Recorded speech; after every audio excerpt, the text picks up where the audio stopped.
Buenas, mi nombre es Fabián. En este video vamos a hablar acerca del capítulo 9 del libro de texto, que nos habla de conceptos relacionados con la rotación de los cuerpos rígidos. Entonces, para introducir este capítulo, vamos a hablar acerca de que la rotación se puede dar a diferentes niveles de tamaño, ya sea desde los electrones girando alrededor del núcleo dentro de un átomo o las galaxias. Vamos a considerar que los cuerpos que vamos a estudiar van a tener una forma y un tamaño definido. Otra consideración es que, además del movimiento translacional, que fue el que se vio en física 1, donde los objetos se podían mover en línea recta, vamos a tener un movimiento rotacional.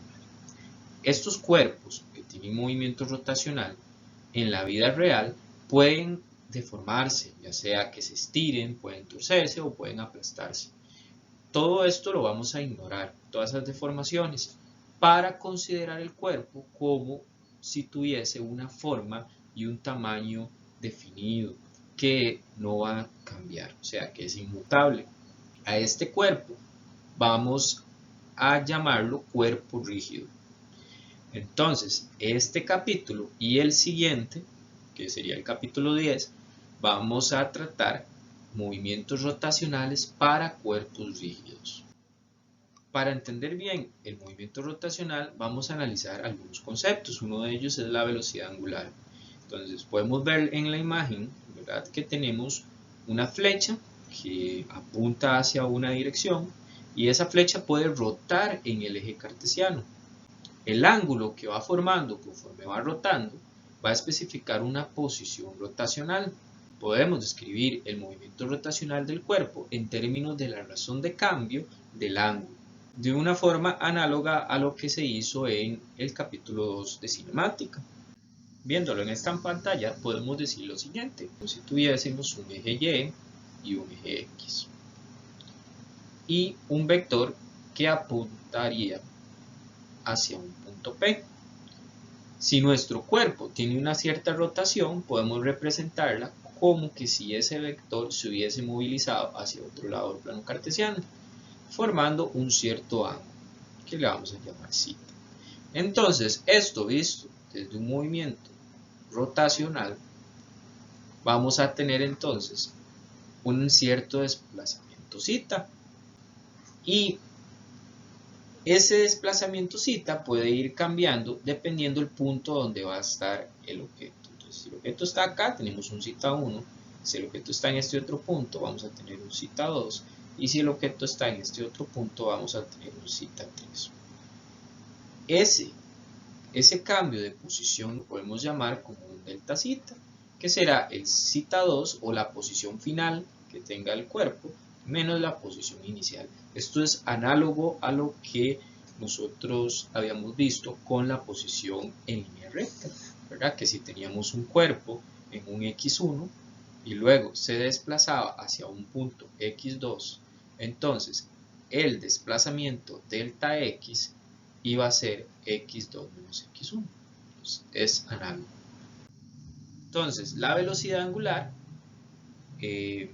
va a ser una velocidad que me va a indicar a mí cómo varía ese cambio de posición angular conforme pasa el tiempo. Entonces, ¿qué es lo que hay que tener en cuenta para determinar una velocidad angular? El cambio de posición angular. Podemos ver acá en la imagen que la velocidad instantánea se da por medio de una derivación de θ con respecto al tiempo. Y algo importante es que todas las partes de un cuerpo rígido en rotación van a tener siempre la misma velocidad angular.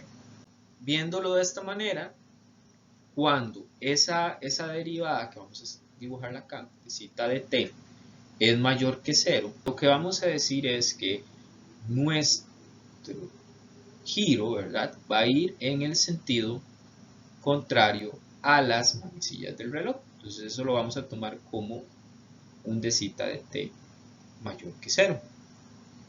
Y cuando tenemos el caso de que la rotación es a favor de las manecillas del reloj, vamos a tener entonces un dθ de t menor que 0. Entonces lo tomamos negativo. Ahí lo podemos ver en la imagen. La primera imagen hace referencia de un giro en contra de las manecillas del reloj y la otra imagen en un giro a favor de las manecillas del reloj. La velocidad angular también tiene que verse como un vector. Entonces, para verla como un vector, tenemos que utilizar algo que se llama la mano derecha. Entonces, ¿cómo sé yo? Bueno, primero necesitamos saber que la velocidad angular se representa con una W. Tiene la flechita de vector porque tiene una dirección. Para yo poder saber, vemos el ejemplo de la diapositiva donde tenemos una tuerca, ¿verdad?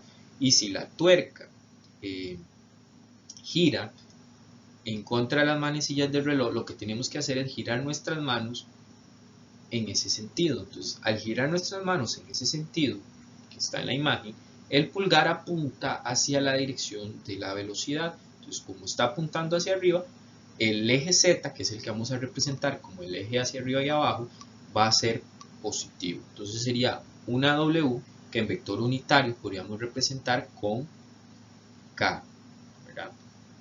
Unitario. Si el sentido de rotación fuera al revés, lo único que hacemos es girar las manos hacia el sentido que es, ¿verdad? Y el pulgar apuntaría ahora hacia abajo, ¿verdad? Como lo vemos acá en la imagen. Eso nos quiere decir que entonces nuestra velocidad angular está en la dirección del Z negativo. Y de esta manera podemos nosotros definir el significado entonces del signo de la velocidad angular. Entonces, si tengo una velocidad angular mayor que 0, que fue lo que hablamos en la diapositiva anterior, vamos a tener un giro como el que está en la imagen, que es un giro en contra de las manecillas del reloj. Cuando tengo una velocidad menor que 0, como es el que está en esta otra imagen, entonces tengo ahora un giro a favor de las manecillas del reloj. Otro concepto, además del desplazamiento angular y de la velocidad angular, es lo que se conoce como aceleración angular. De una forma análoga a cuando hacíamos problemas de cinemática donde la aceleración era el cambio de velocidad lineal a través del tiempo, aquí nuestra aceleración va a ser el cambio de velocidad angular con respecto al tiempo. Entonces, si yo lo que necesito es hablar de una aceleración media, ¿verdad? Y en el eje Z, ya vimos que la velocidad está en el eje Z, entonces la aceleración también. Esta va a ser el cambio, ¿verdad? O el delta WZ, el cambio de las velocidades angulares a través del tiempo, como lo vemos acá en la ecuación. Entonces podemos ver en el dibujo que tenemos un volante, en un tiempo 1 está girando con una velocidad angular 1 dirigida en Z, en contra de las manecillas del reloj, y en el tiempo 2 también tenemos el mismo volante, pero ahora girando con una velocidad angular 2 en el eje Z en contra de las manecillas del reloj. Entonces, eso nos puede servir para nosotros determinar la aceleración angular que tiene el volante, conociendo esas velocidades angulares y los tiempos. La aceleración angular, como vimos, también tiene una dirección, es un vector, y va a ser la misma que la dirección de la velocidad cuando el objeto está acelerando. Pero si el objeto está frenando, entonces sucede que la aceleración angular tiene un sentido contrario a la velocidad angular, como lo vemos en la imagen.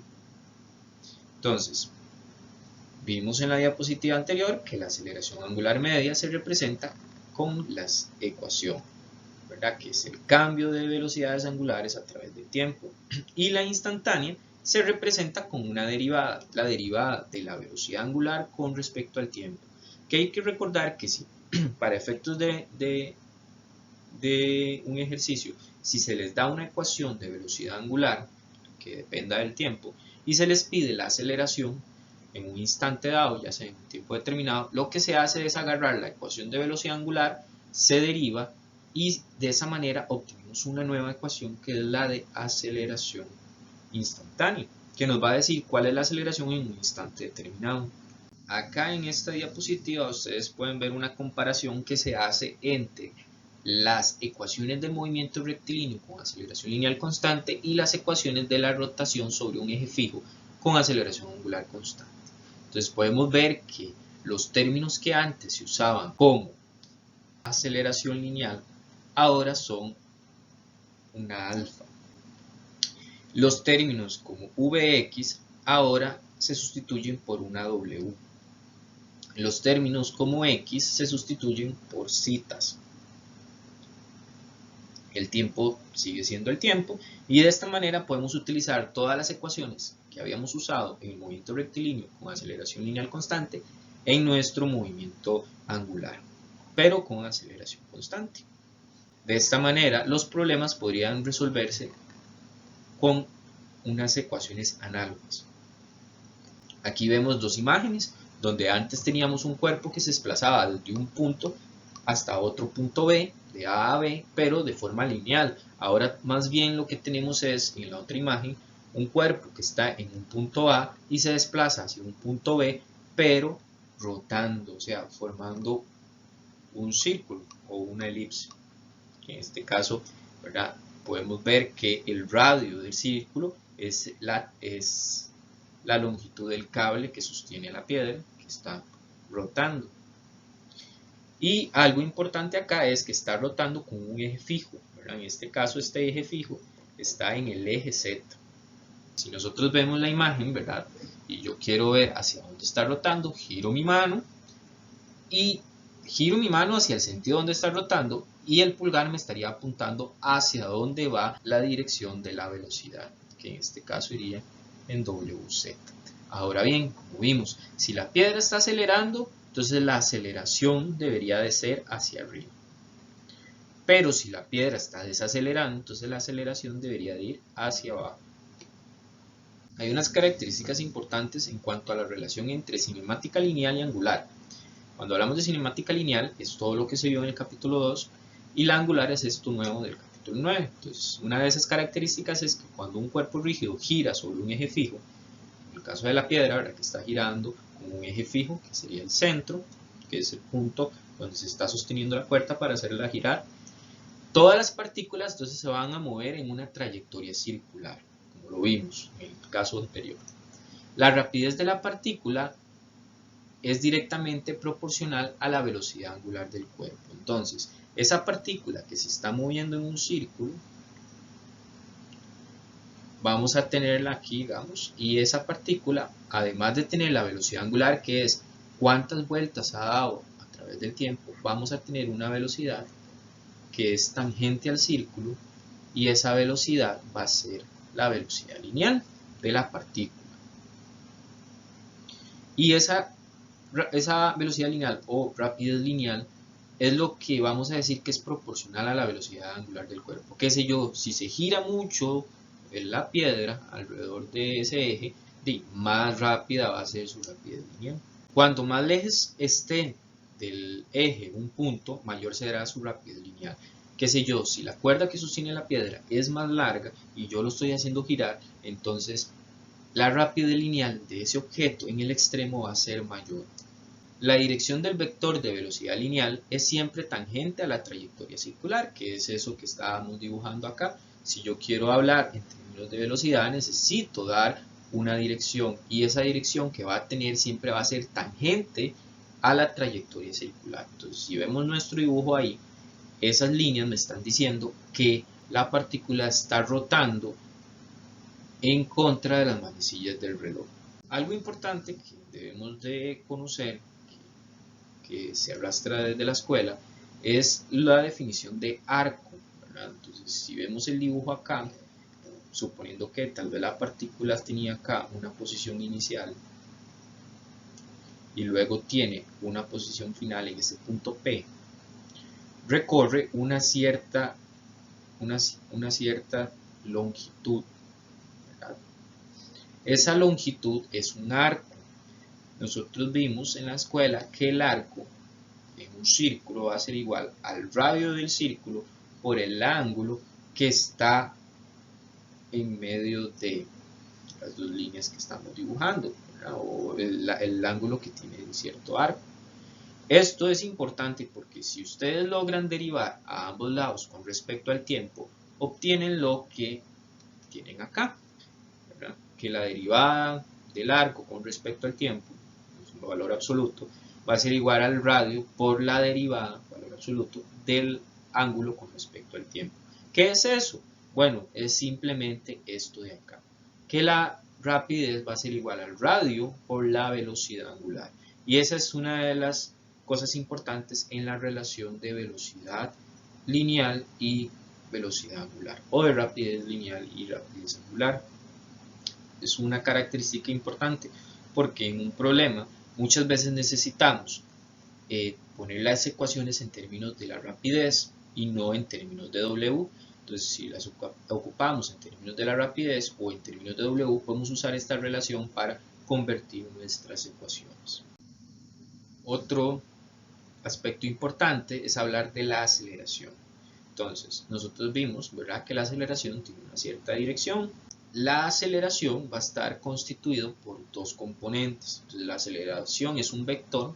Cuando hablamos de aceleración lineal, la aceleración lineal, que es la A, es un vector que tiene dos componentes.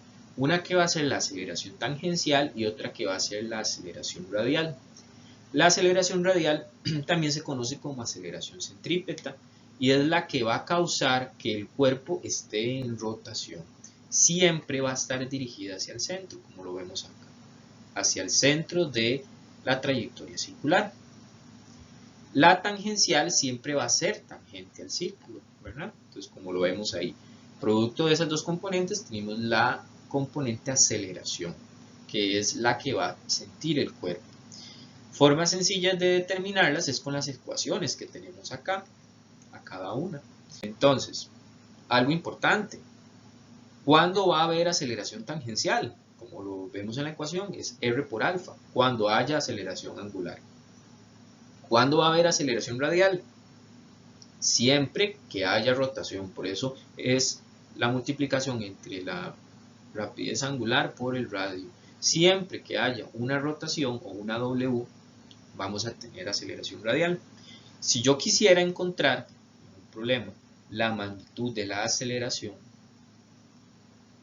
¿qué es lo que hago? Bueno, aplico Pitágoras, elevando al cuadrado la aceleración tangencial y sumándole la aceleración radial. Y de esta forma puedo determinar cuál es la aceleración lineal. Otro concepto importante es el momento de inercia. El momento de inercia alrededor de un cuerpo se puede decir que es una medida de la inercia rotacional. Si el valor de inercia es muy grande, entonces vamos a hablar que va a ser más difícil poder hacer cambiar el estado de rotación del cuerpo. Es importante recordar el concepto de inercia. Habíamos hablado que la inercia era la resistencia que tenía un cuerpo a cambiar su estado de movimiento, ya fuera que esté en reposo o que esté a velocidad constante. Entonces, ahora, como estamos hablando de un movimiento rotacional, la inercia va a decirme qué tan difícil ese cuerpo puede cambiar el estado de rotación que tiene, ¿verdad? Entonces, para entender la inercia, podemos ver distintos dibujos que vienen en el libro de diferentes figuras geométricas con sus momentos de inercia. Entonces podemos ver en la primera que el momento de inercia va a depender de la masa de la varilla y de la longitud que tiene la varilla. ¿Cuándo puedo saber que la inercia es 1 sobre 12 por m por L al cuadrado? Cuando el eje donde está rotando la varilla pasa por el centro. Podemos ver otros casos cuando ya no pasa por el centro, sino que en uno de sus extremos, ¿verdad? Cuando tengo un tabloide aquí, una placa rectangular y pasa por el centro, o cuando pasa a uno de los lados. Este dibujo, ¿verdad?, cuando pasa en uno de los lados, es un ejemplo parecido de lo que pasa con las puertas, porque tenemos el eje de rotación en la orilla de la puerta. Ustedes giran la puerta y la puerta empieza a rotar con un eje en uno de sus extremos. Tenemos otras figuras, ¿verdad?, como el cilindro hueco, los cilindros sólidos, los cilindros huecos de pared delgada, las esferas sólidas y la esfera hueca de pared delgada. Entonces es importante en un problema reconocer la figura geométrica que está en juego para yo poder utilizar su momento de inercia. Hay veces donde el momento de inercia no corresponde a uno de los de la imagen anterior. Entonces, en esos casos, podemos ver si se puede determinar con la ayuda del teorema de los ejes paralelos, ¿verdad? Entonces, en el teorema de ejes paralelos, lo que se relaciona es los momentos de inercia del cuerpo rígido de masa m alrededor de dos ejes paralelos. uno de esos ejes paralelos es el que va a pasar por en el centro. Vean la imagen. Entonces tenemos acá un eje que pasa por el centro. Y hay un eje paralelo que está a una distancia d. Entonces, eso sería que el cuerpo, en vez de estar rotando por el centro, está más bien rotando acá, en un punto P a una cierta distancia d. Entonces ya en la figura no me funciona porque no está el eje en el lugar donde está en la imagen. Entonces, ¿qué es lo que hacemos? Bueno, decimos que hay una inercia P, que es de ejes paralelos, y va a ser igual a la inercia del centro de masa, ¿verdad? Porque la inercia del centro de masa podría ser la que vemos en la imagen, ¿verdad? Cuando el eje está en el centro, y le vamos a sumar una nueva inercia, que va a ser la masa del cuerpo por la distancia al cuadrado. ¿Cuál distancia? La distancia desde el centro del cuerpo a donde está el punto P.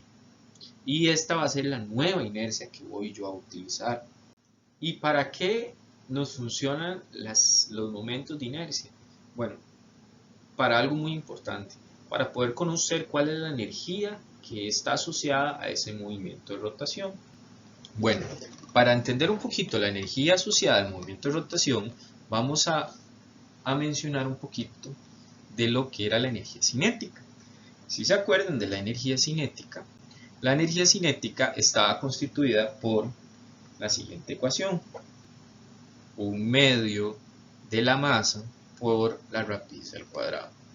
Yo puedo convertir esta energía cinética en términos de velocidades angulares. ¿Con qué? Con la relación de velocidad angular que vimos anteriormente. Entonces, los términos me quedarían de la siguiente forma: un R a la 2 y un W a la 2. Ahora, si yo tengo muchas partículas en un sistema que está rotando, ¿verdad? Por eso hicimos la analogía, porque estamos imaginando un sistema en rotación, entonces yo podría representarlo de la siguiente manera: una sumatoria que empieza en I hasta N sería la cantidad de partículas, por la masa I, por el RI al cuadrado, por el WI al cuadrado. Y cada I sería el número de partículas que hay. Un ejemplo, si son 2, sería masa 1 por R1 al cuadrado por W1 al cuadrado, más masa 2 por R2 al cuadrado por W2 al cuadrado. Ahora bien, supongamos que son varias partículas, entonces tendríamos un medio de la masa 1 por el R1 al cuadrado más la masa 2 por el R2 al cuadrado más todas las partículas que nosotros tengamos. ¿Por qué no estoy poniendo el W? Bueno, porque habíamos dicho que en un cuerpo rígido todos iban a tener la misma velocidad angular, entonces la puedo sacar a factor común y elevada al cuadrado. Todo este término que nos queda acá es un momento de inercia. Esto es lo que vamos a llamar el momento de inercia. Entonces, por eso nos sirven las ecuaciones de los momentos de inercia, porque no en todos los casos vamos a tener, como lo que estamos haciendo, partículas puntuales, donde la inercia va a ser lo siguiente. Para partículas puntuales, entonces la inercia va a ser una sumatoria de I hasta N de MI por RI al cuadrado. En otros objetos más complejos vamos a tener las figuras geométricas que vimos anteriormente, pero sí vamos a obtener de esta analogía de que la energía cinética va a ser igual a un medio por el momento de inercia por W al cuadrado. Y esta será nuestra ecuación de la energía cinética de rotación. Entonces ya con esto podemos hablar de dos tipos de energía cinética. Esta que es la de rotación y otra energía cinética que es la de traslación, que fue la que vimos en física 1.